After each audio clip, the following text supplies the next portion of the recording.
할렐루야, 반갑습니다. 지난 한 주간도 하나님 은혜 가운데 평안하셨습니까? 어제 여러분 어떻게 지내고 계십니까? 코로나가 갑자기 폭발적으로 늘었다가 앞으로 어떻게 될지 모르겠네요. 정부에서 말하는 발표로는 이제 피크 지점이 다 왔다. 이제 한풀 꺾일 것이다 라는 얘기가 들리지만 잘 모르겠습니다. 두고 지켜봐야 될 것 같아요. 요즘에 우리들의 삶의 모습 속에서 좋은 이야기보다는 안 좋은 이야기들이 더욱더 많은 것 같습니다. 코로나는 2년 동안 그러고 있는 것 같고요. 그리고 강원도 산불, 그리고 어, 저기 러시아와 우크라이나와의 전쟁, 여러모로 우리도 주변에 안 좋은 일만 일어나고 있는 것 같아요. 물론 좋은 일도 각기 또 있지요. 근데 큼직큼직한 주제들이 왜 이렇게 힘든 일들만 전해지는지는 모르겠습니다. 여러분 가정도 힘든 어려움 많이 있죠.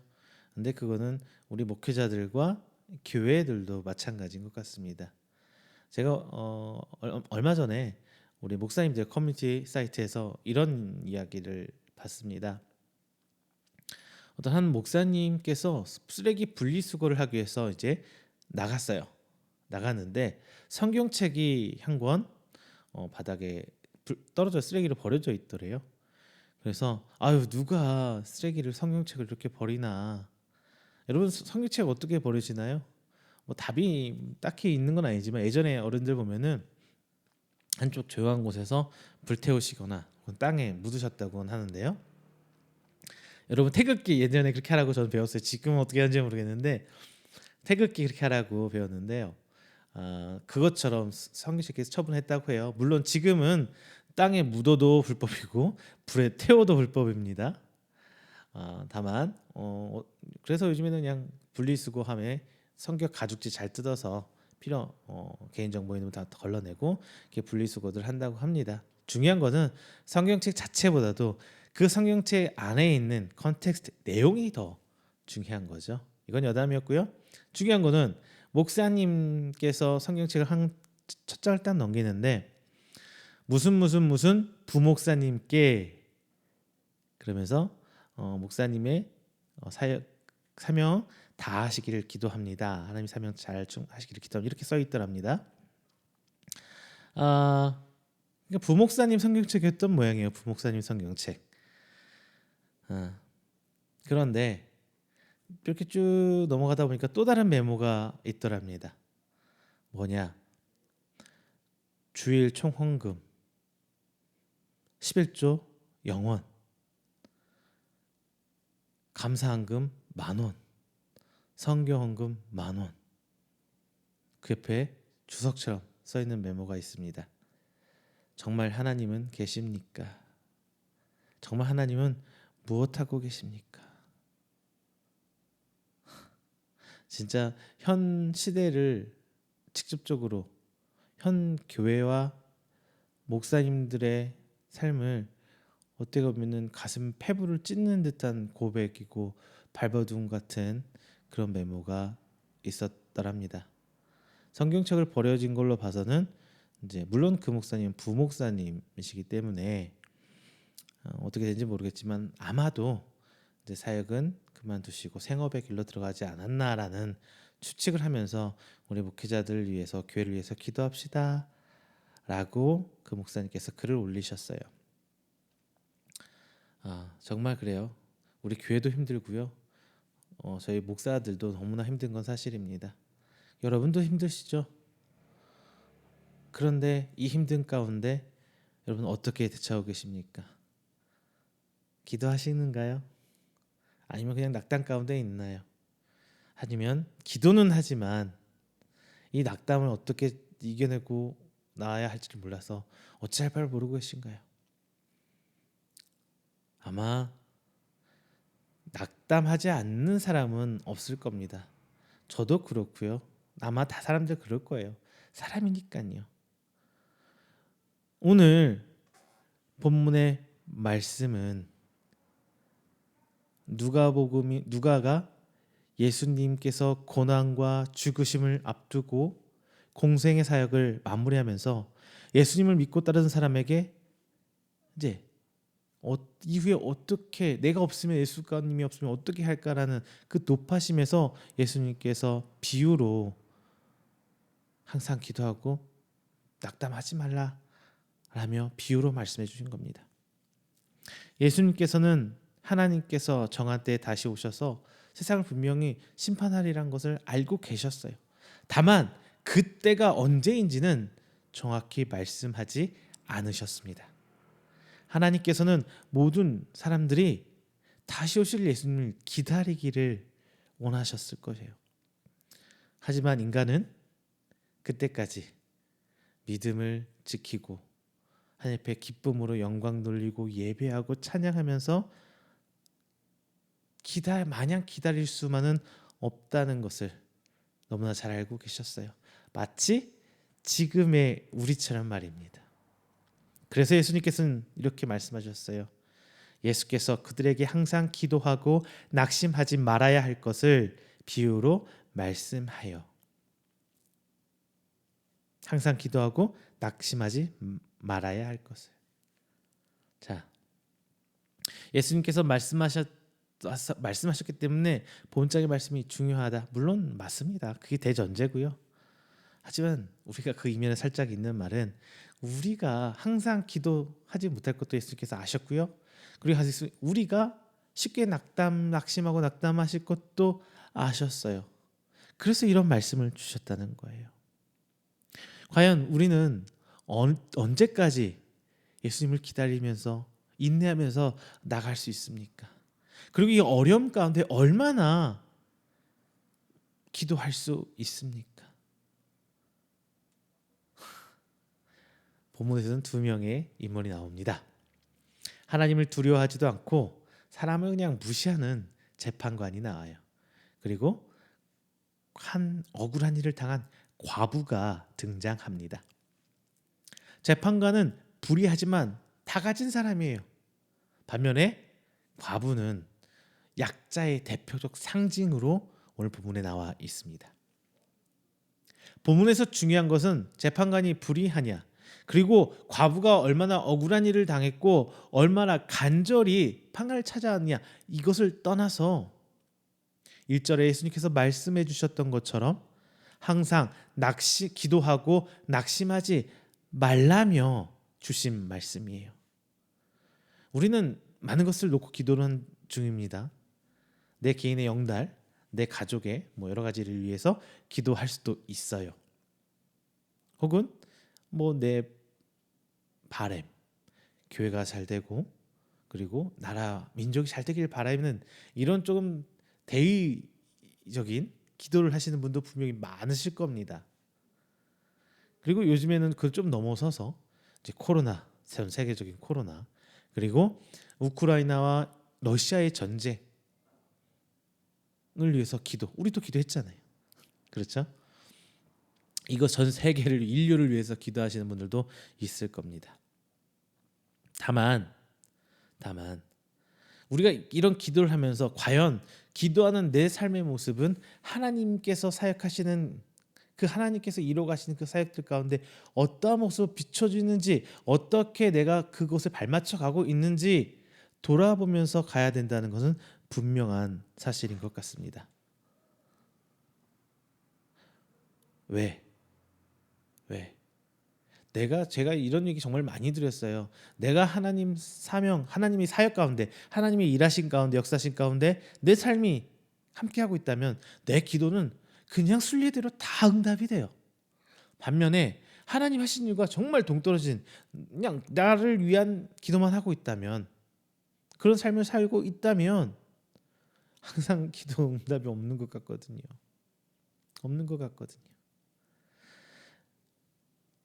오늘 본문 말씀 볼 때 이 본문 말씀은 정말 하나님 떼쓰면서 기도해야 된다 이렇게 생각하시면서 보시는 분들이 종종 있으실 겁니다.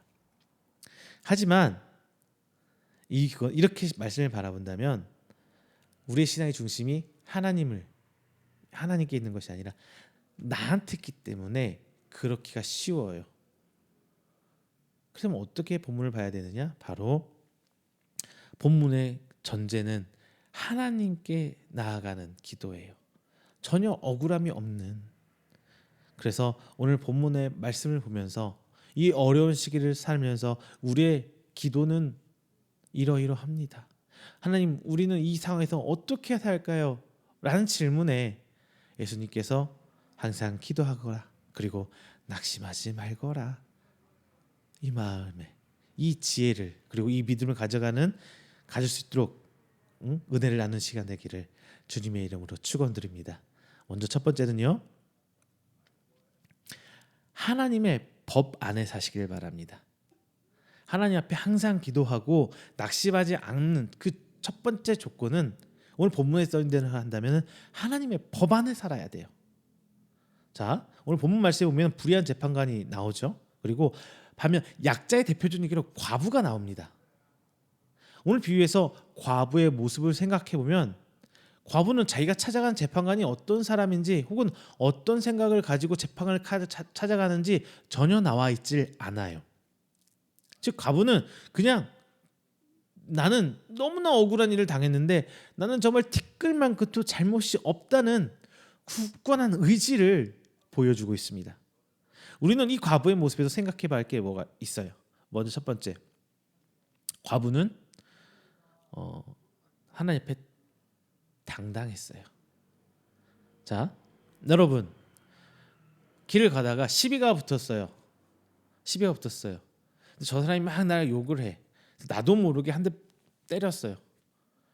이 상황에서 내가 먼저 경찰에 신고를 할 수 있어요? 없어요? 당연히 내가 먼저 때렸기 때문에 저 사람이 나를 먼저 도발하고 저 사람이 나를 힘들게 하고 나를 모욕하고 했을 때 내가 먼저 때렸기 때문에 나는 경찰에 쉽게 신고를 못해요. 왜? 내가 죄가 있기 때문에. 그런데 오늘 본문의 과부는 곧장 재판관으로 쫓아갑니다. 곧장 재판관으로 쫓아가요. 왜? 자신은 정말 잘못한 게 하나도 없거든요. 자기는 법대로 살았어요. 그렇기 때문에 곧장 재판관으로 떳떳이 바로 뛰어갈 수 있었던 거예요. 그것도 계속 재판관이 괴로워할 만큼, 그만큼 떳떳했다는 얘기예요. 우리가 기도하지 못하는 가장 큰 이유는 하나님 앞에 떳떳하지 못해서예요. 하나님 앞에 떳떳하지 못해서. 여러분, 하나님 앞에 여러분 기도하는 내용도 찾아보세요. 보통 회개 많이 하시나요? 회개 많이 못해요. 왜? 내가 잘못했기 때문에 하나님께 못 나가는 거예요. 아담과 하와가 죄를 짓고 숨었습니다. 왜? 죄를 지었기 때문에 숨어요. 죄 짓지 않으면 하나님께 뛰어나가요. 그런 본능적인 두려움, 하나님을 향한 그 죄에 대한 두려움이 우리 안에 있기 때문에 우리 하나님께 나가지 못하는 겁니다. 그런데 내가 하나님께 할 수 있는 말이 요만큼만 있다면 우리는 그 꽃을 잡아 하나님 막 울고 늘어지죠. 그렇잖아요. 하나님, 내가 이렇게까지 했는데, 하나님, 내가 주일도 한 번도 안 빠지고 이렇게 예배를 드렸는데 하나님 왜 날 이렇게 힘들게 하십니까? 예배 하나 잘 드렸는데 했다고. 그렇죠? 우리의 기본적인 모습들이 그렇잖아요. 하나님, 내가 이렇게 억울한 일을 당했어요. 하나님, 내가 하나님께 헌신하고 봉사하고 이렇게 살아왔는데 하나님 왜 그러십니까? 왜 그러십니까? 이러잖아요. 우리가 하나님께 나아가기 위해서는 하나님 앞에 당당해야 돼요. 그래야 쉽게 나아갈 수 있어요. 우리가 죄인이기 때문에 죄를 단나도 짓고 살아야 된다, 이런 말씀이 아니에요. 과부도 모든 법을 다 지켰다 성경에서 전혀 유추할 수 없어요. 단 내가 하나님께 엎드리는 이 부분에 대해서, 재판관은 찾아가는 이 부분에 대해서만큼은 죄가 없기 때문에 쫓아갈 수 있었던 거예요. 내가 죄가 적으면 적을수록 하나님께 더 바로 엎드려서 기도할 수 있어요. 그래야 항상 기도할 수 있는 거예요. 두 번째는요, 이 재판관을 찾아가면서 그냥 재판관만 쫓아가요. 내가 너무 어렵기 때문에 내가 방법대로 이렇게 저렇게 이렇게 해봐야지 라는 얘기가 하나도 없어요. 그냥 재판관한테 매달려요. 근데 우리는 보통 어때요? 내 방법, 내가 할 수 있는 거 다 찾아보고 하나님께 오잖아요. 내 방법, 내 거 다 찾아보고 하나님께 오잖아요. 많이들 그러죠. 얼마 전에 저 아는 목사님하고 대화 중에 이런 얘기 전화 통화하면서 이런 얘기 했습니다. 목사님, 이제는 제가 한 말이에요. 제가 이제 제 사명에 대해서 정확히 말할 수 자신이 없네요. 이제 이런 말 했어요. 그러니까 그 목사님이 웃으시면서 웃으시면서 그거는 네가 지금 할 수 있는 게 많이 없어서 그런 거야. 아니 목사님, 제가 30대 초중반만 해도 정말 이게 내 사명이야 자신 있게 얘기하고 자신 있게 고백하고 막 열정적으로 이렇게 사역들을 해갔는데 이제 나이가 40이 넘어가고 애들도 커가는 보면서 정말 하나님께서 내게 주신 사명이 이게 맞나? 라는 의구심도 들고 어떻게 해야 될 바를 모르겠습니다. 저는 거꾸로 이 사명이 이게 내 사명입니다 라고 자신 있게 떳떳하게 말하는 사람 보면은 너무나 부럽습니다. 이렇게 얘기를 했어요. 그 목사님이 그러더라고요. 열심히 하는 게 사명이야. 저는 그 말 들으면서 한편으로 위로도 받고 맞아, 그럴 수 있겠다라는 생각했어요. 우리가 하나님의 그 뜻을 어떻게 다 알까요? 하나님 뜻을 어떻게 다 알까요? 그냥 내 삶에 처한 곳에서 내가 할 수 있는 것을 최선을 한다면 그 가운데 하나님의 사명이 있지 않을까요? 그 모든 내 열심히 다 사명이라고 말할 수 없겠지만 그래도 한두 가지는 얻어 걸리지 않을까요? 내 사명이다. 자신 있게 말할 수 있는 믿음 정말 부럽습니다. 하지만 대부분이 내 사명이 무엇인지 내가 하나님 앞에 어떻게 살아야 되는지 알지도 못하고 답답한 마음으로 그냥 막무가내로 살아가시는 분은 더 많을 것 같아요. 그러면은 그분은 사명대로 사는 게 맞을 거야라고 저는 말씀드리고 싶어요. 왜? 하나님 사명은 정확히 모르지만 그래도 내 상황 속에서 내 이 어려운 것을 이겨내고 굳이 주님 부여잡고 나가는 것 그 자체가 가장 큰 사명이 아닐까요? 그러면은 하나님께서 나를 인도해 주시겠지요. 비록 나는 모르고 앞에 어떻게 될지 모르지만 이끄시는 하나님을 만나실 줄로 믿습니다. 오늘 이 과부는 바로 그렇게 찾아갔어요. 자기가 할 수 있는 일을 했어요. 내 방법을 찾은 게 아니라 전공법, 재판관을 무작정 찾았고 계속했습니다.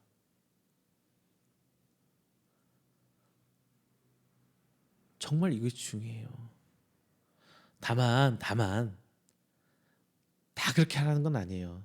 감기 걸렸는데 하나님 이 감기를 낫게 해주시옵소서라고 기도만 하고 열은 나는데 해열제도 안 먹고 기침은 나는데 기도만 하는 그건 무지한 거죠.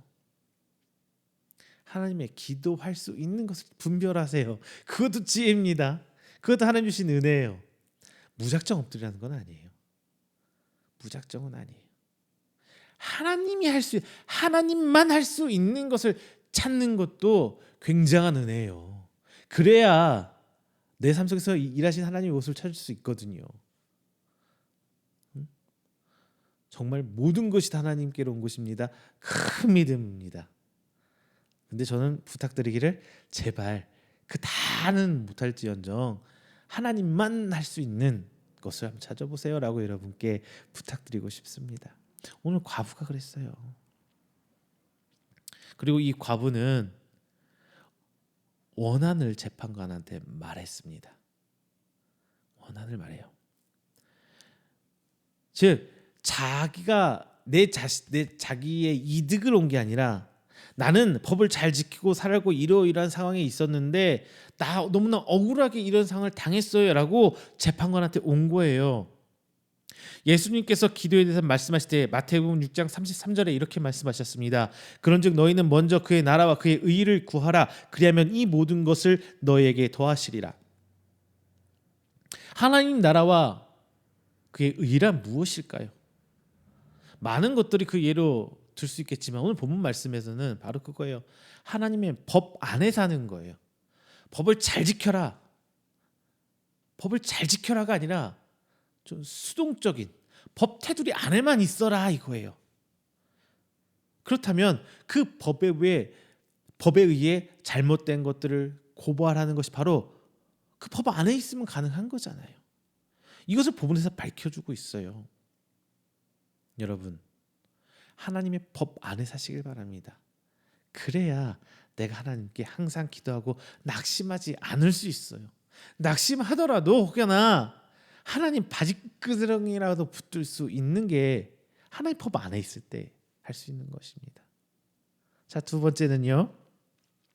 하나님을 번거롭게 하는 기도를 하라요. 이제 법 안에 있으니까 나 잘난 척 좀 해야죠. 하나님, 나 하나님 법대로 살았어요. 오늘 본문에서 과부는 판관을 번거롭게 할 정도로 찾아갔습니다. 오늘 본문 말씀을 하신 예수님의 뜻을 보시길 바랍니다. 1절에서 예수님께서는 항상 기도하고 낙심하지 말라고 오늘 본문 말씀을 주셨잖아요. 그런데 예수님께서는 항상 기도하라고 말씀하셨습니다. 이 항상은 기도를 듣는 하나님을 번거롭게 할 정도로 기도하라 이런 말씀이거든요. 그런데 번거롭게라는 이 단어, 히브리어 단어에 이건 헬라어죠. 헬라어 단어의 그 의미로는 그냥 성가시게 하라 이게 말 아니라 그 사람이 아무것도 못할 정도로라는 정말 과중한 뜻이, 정말 무거운 뜻이 다니나요. 아무것도 못하게. 과연 우리가 하나님을 향해서 기도하는 데 있어서 얼마나 하나님이 일을 못하게 할 정도로 기도를 했습니까? 그렇죠. 그리고 5절에서 괴롭게 하리라 라는 우리식대로 하면은 본문에 우리 한글의 괴롭게는 조금 차이는 있지만 얼굴에 먹칠을 시키다라는 의미예요. 그러니까 단순히 귀찮게 하는 것을 넘어서서 이로 인해서 일에 막대한 차질이 생기고 그 사람이 손해를 끼칠 정도로 기도하라는 거예요. 하나님. 자, 과부를 통해서 이 단어를 한번 비춰보겠습니다. 이 과부는 먼저 판관한테 자주 갔다라고 성경에 얘기하고 있어요. 성경 말씀에서 재판관에 탄원하고 자주 갔다라고 말씀하고 있어요. 과부는 재판관이 번거로울 정도로 찾아갔습니다. 그리고 재판관은 괴로울 정도로 이 과부의 탄원이 싫었어요. 결국 과부의 탄원을 이 재판관이 들어준 것입니다. 항상 기도하라는 말은 무시로 기도하라고 될 수도 있지만 본문에서만큼은 상대가 괴로워할 정도, 그 업무가 마비될 정도로 탄원을 해야 한다는 데 있어요. 그만큼 하나님께 매달려야 되는 거예요. 오직 하나님만 방법이라는 생각이 있어야 된다는 거예요.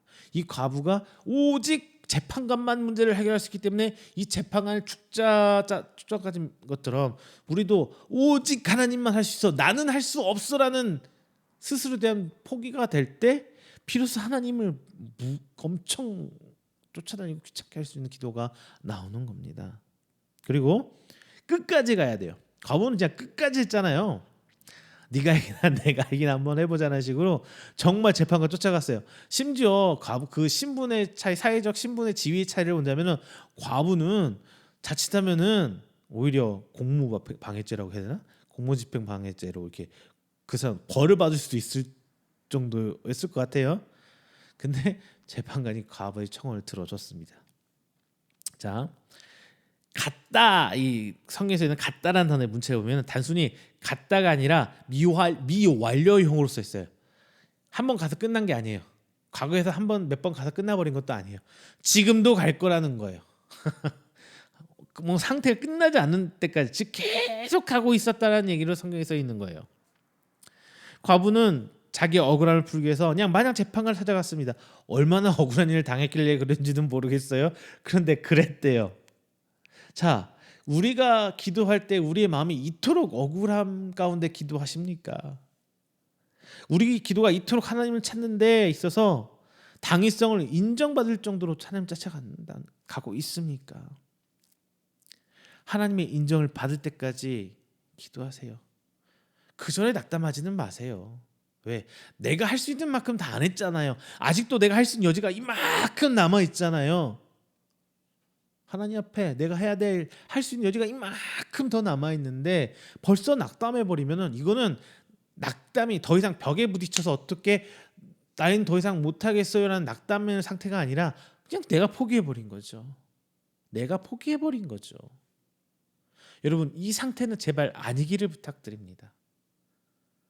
낙담은 하나님께서 이해나 해주세요. 너 할 일 다 했는데 그래 내가 네 마음 알아. 낙담한 사람한테 하나님 위로해 주시고 새 힘도 주시고 그때가 이르면 하나님께 이렇게 세워주십니다. 반면에 포기한 사람은 그렇지 않아요. 자, 어떤 목사님께서, 제가 존경하는 목사님께 이런 말 하셨습니다. 30년 동안 기도했는데 응답하지 않으시, 하나님께서 응답을 아직 못 받으셨습니까? 그럼 31년을 기도하십시오. 이런 말씀하시더라고요. 근데 그 말이 맞는 것 같아요. 그냥 마지막 때까지 들어주실 때까지 우리 이런 끈질김은 하나님께 보여야 되는 게 우리의 믿음의 기본적인 자세가 아닐까 싶습니다. 마지막 세 번째는요, 이거는 위로예요. 하나님께서는 오랫동안 바라보신 게 아니라 우리에게 응답을 금방 해주실 거예요. 하나님께서 속히 응답해 주실 겁니다. 자, 우리는 하나님께 택함 받은 자들입니다. 다시 우리의 죄라는 것을 한번 얘기해 볼게요. 우리가 의로워서 택함 받은 게 아니죠. 우리는 죄인이지만 하나님께서 일방적으로 은혜를 베푸신 거예요. 내가 뭘 잘해서 예수님을 이 땅에 보내주신 게 아니라 그냥 하나님께서 우리를 사랑하시려고, 우리를 구원해 주시려고 예수님이라는 메시아를 이 땅에 보내주셨어요. 그로 인해서 그 예수님만 믿으면 구원을 받게 된 거예요. 내 의가 아니라, 내가 착한 일하고 내가 뭐 잘해서 구원받는 것이 아니라 오직 예수님 때문에. 그런데 하나님께서 이렇게 다 일 벌려놓으셨는데 그게 망가지면 하나님 얼마나 속상할까요? 얼마나 안타까우실까요? 여러분, 하나님의 은혜를 받은 자들로서 항상 감사하고 사시길 먼저 부탁드립니다. 항상 하나님의 눈 안에 들어 있으세요. 하나님 법 안에 들어가 있으세요.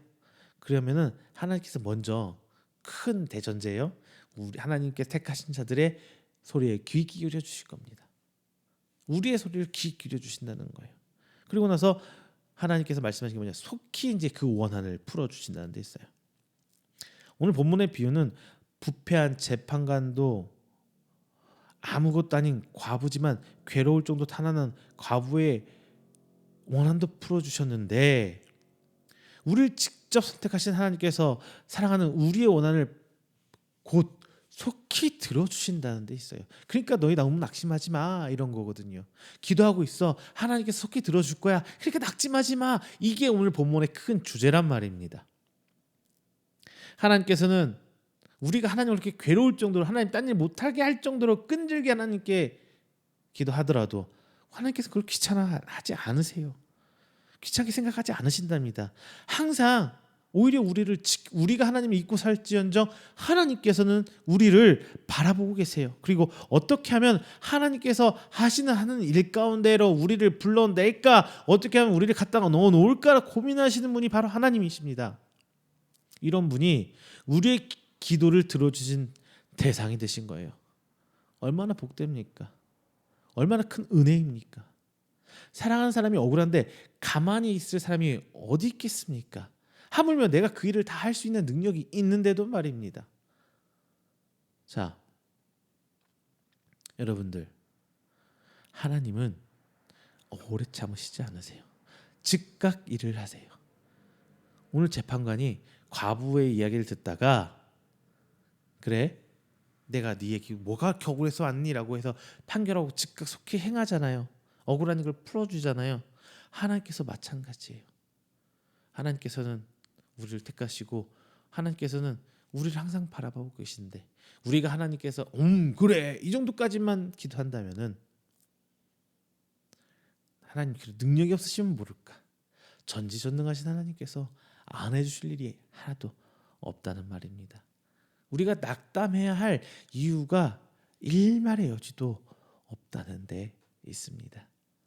자, 여러분, 하나님의 큰 은혜를 느껴보세요. 기도하는 자만 누릴 수 있고요, 낙담하지 않는 자만 누릴 수 있습니다. 말씀을 맺겠습니다. 본문은 단순히 우리의 모든 기도를 하나님을 귀찮게 할 정도로 하면 들어주신다가 아니에요.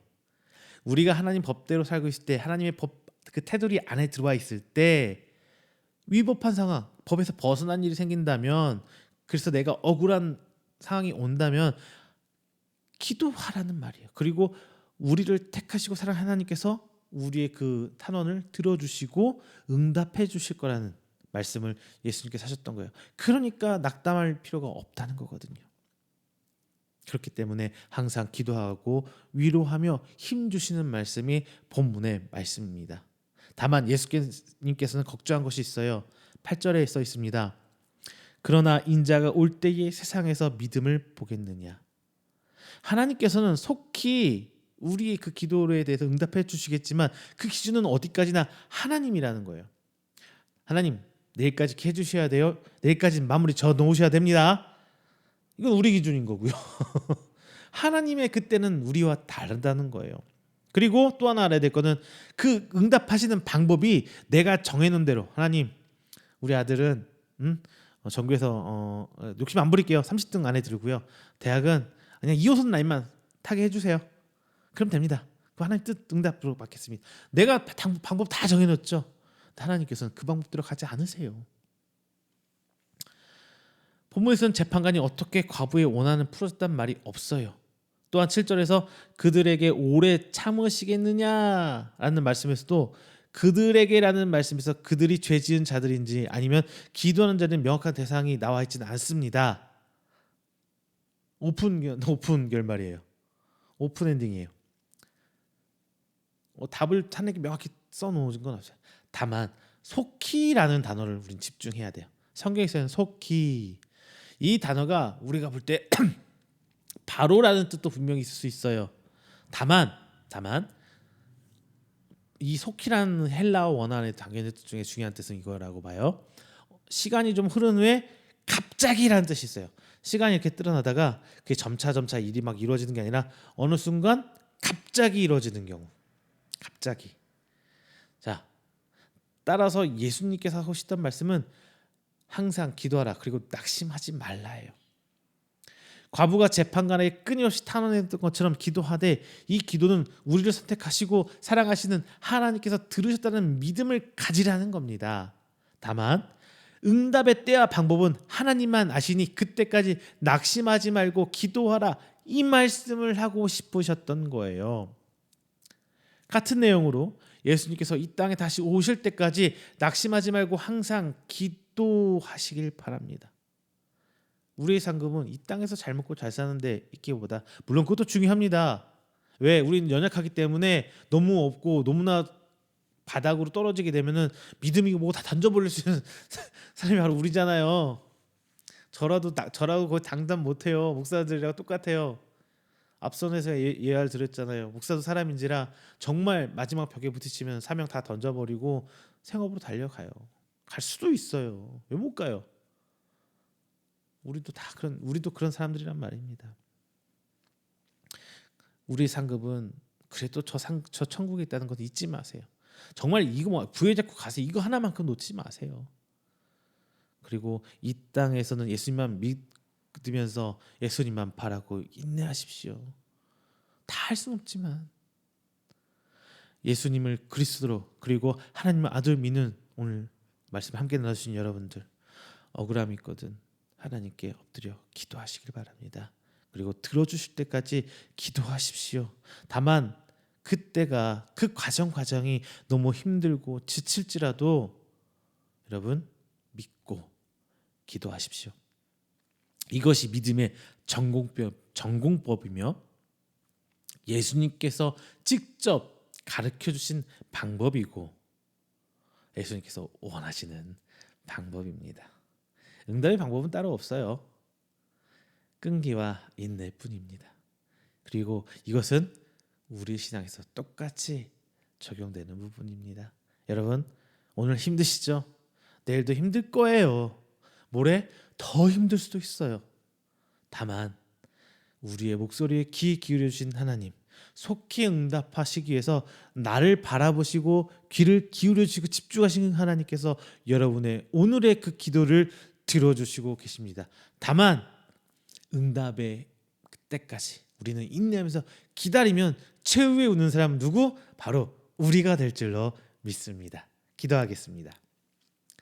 사랑과 은혜가 충만하신 우리 주 하나님 아버지 감사 영광 드립니다. 오늘도 하나님께 귀한 예배를 드리고 또한 하나님으로부터 귀한 말씀 받았습니다.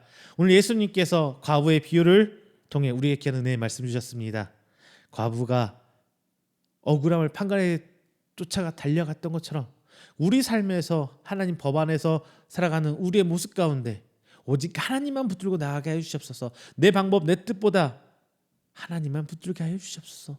다만 그 과정 가운데서도 주님, 내가 때때로 어찌할 바를 몰라 힘들고 낙담할 수 있지만 하나님, 오직 하나님만 붙들면 나가겠사오니 나를 바라보시고 내 음성에 내 간구에 기울이시고 내가 하나님께 나아가게 오시는 그 하나님의 모습을 저희가 붙들고 기도하겠사오니 주님 오시는 그날까지 오직 하나님 놓지 않고 나아갈 수 있도록 주님 붙들어 주시옵소서. 나의 간 인간이기에 죄로 빠질 수 있지만 주저앉을 수도 있지만 그래도 저는 하나님만 바라보겠습니다.